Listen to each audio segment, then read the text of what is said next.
और भारत के रिश्ते आज के नहीं हैं, बल्कि सालों साल पुराने हैं। शायद तभी तो प्रधानमंत्री नरेंद्र मोदी फ्रांस जा रहे हैं, फ्रांस के बेस्टिल डे परेड कार्यक्रम में चार चांद लगाने, फ्रांस के बेस्टिल डे परेड का हिस्सा बनने, और वो भी साजो सामान के साथ। पीएम मोदी 13 जुलाई को फ्रांस की राजधानी पेरिस पहुंच रहे हैं। पीएम मोदी का ये दौरा भले ही सिर्फ 2 दिन का है, लेकिन बहुत खास है। यहाँ पीएम मोदी को 14 जुलाई को होने वाले बेस्टिल डे परेड कार्यक्रम में एक विशिष्ट अतिथि के रूप में निमंत्रण दिया गया है, और इस परेड में हिस्सा लेने के लिए पीएम मोदी जल्द पेरिस पहुंच रहे हैं। ये दूसरा मौका होगा जब फ्रांस ने किसी भारतीय को इस कार्यक्रम में गेस्ट ऑफ ऑनर बनाया है। और फिर पीएम मोदी का ये दौरा सिर्फ बेस्टिल डे परेड कार्यक्रम में हिस्सा लेने तक सीमित नहीं है, बल्कि पीएम मोदी के इस दौरे के दौरान कुछ डील्स ऐसी होनी है जिससे भारत और फ्रांस के रिश्तों में और प्रगाढ़ता आ सकती है। क्योंकि पीएम मोदी के इस दौरे के दौरान 26 राफेल विमान और 3 स्कॉर्पियो पनडुब्बियों की खरीद को लेकर भी डील होने की संभावना है। आईएनएस विक्रांत को लड़ाकू विमानों से लैस करने के बाद से ये डील काफी अहम होने वाली है। राफेल एम लड़ाकू विमान को देश में निर्मित विमान वाहक पोत आईएनएस विक्रांत के डेक से संचालित किए जाने के लिए खरीदा जाना है। राफेल का ये एम वर्जन भारत में मौजूद राफेल फाइटर जेट से एडवांस्ड है। आईएनएस विक्रांत से उड़ान भरने के लिए इसमें ज्यादा ताकतवर इंजन लगे हैं। ये बहुत कम जगह पर लैंड कर सकता है। इसे short take off but arrester landing भी कहते हैं। इंडियन नेवी के लिहाज से डील काफी अहम होने वाली है, क्योंकि उसे इसकी सख्त जरूरत है। भारत फ्रांस के रिश्तों में और ज्यादा गर्माहट आ जाएगी, ये दोस्ती और ज्यादा गहरी हो जाएगी।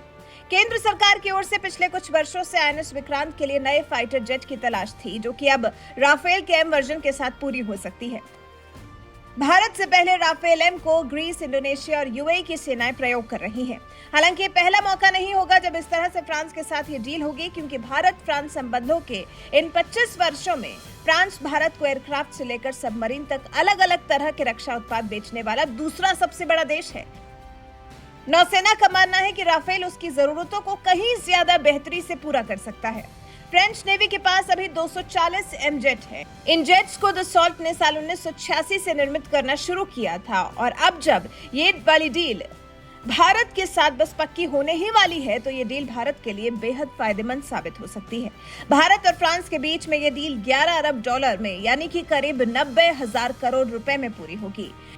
राफेल एम समुद्री इलाकों में हवाई हमले के लिए विशेष तौर पर डिजाइन है, और ये डील होने के बाद भारत की तरफ से चीन को बड़ी चुनौती होगी। इस डील के बाद संभावना है कि चीन भारत के सामने बौना नजर आए। अब चलिए जानते हैं कि इस एक डील के अलावा पीएम मोदी के फ्रांस दौरे के दौरान दोनों देशों के बीच में और क्या-क्या डील हो सकती है और क्या-क्या बात हो सकती है। दोनों देशों के बीच में बहुत से संवाद संभव। रक्षा डील को लेकर दोनों देशों के बीच हो सकते हैं कई अहम समझौते।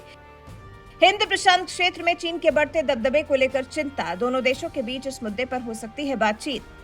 पीएम मोदी और मैक्रो के बीच रूस यूक्रेन युद्ध पर बातचीत होने की संभावना, भारत से की जा सकती है अपील। G20 समिट को लेकर दोनों देशों के बीच हो सकती है अहम बातचीत। जलवायु परिवर्तन को लेकर दोनों देशों के बीच बातचीत की संभावना। दोनों देशों के बीच व्यापार को लेकर हो सकती है बातचीत। ट्रेडिंग पार्टनर में फ्रांस अभी पीछे। तो ये कुछ अहम बातें हैं जिनके बारे में फ्रांसीसी राष्ट्रपति मैक्रो और भारत के प्रधानमंत्री नरेंद्र मोदी बात कर सकते हैं।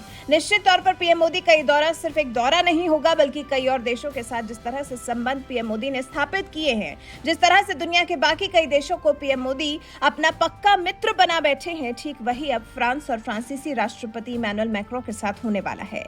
मैक्रो भी बेताब है अपने देश में पीएम मोदी का स्वागत करने के लिए। वैसे जो सबसे अहम राफेल को लेकर भारत और फ्रांस के बीच में डील होने वाली है, इस बारे में आपका क्या कुछ कहना है? अपनी राय हमें कमेंट कर जरूर बताएं।